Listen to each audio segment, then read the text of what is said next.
घोटकी में 3 ॾींहं अॻु मोटरवे सीपेक ते पिक्ट नंबर 31 ते ड्यूटी ते वञण दौरान मुबैना तौरु अगवा थी वियल ए सेक्शन थाणे जे पुलिस अहलकार वसीम मेमण जो सीपेक भरिसां ॾंगड़ो वाह मां तशदुद थियल लाश ठाहियो आहे। ॻोठाणनि पारां अहिड़ो इतला पुलिस खे ॾिनो वियो।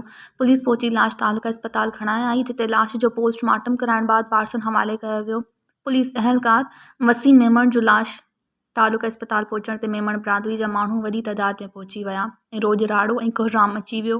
अहलकार जा वारिस उछगाड़ियूं ॾेई रोअण लॻा। मक़तूल जे वारसनि जो चवणु आहे त पुलिस अहलकार वसीम खे हथियारबंदनि शहीद करे लाश वहा में उछलाए विया आहिनि। होॾां DSP घोटकी हाफ़िज़ अब्दुल क़ादिर चाचर जो चवणु आहे त पुलिस अहलकार जो लाश वहा मां मिलियो आहे।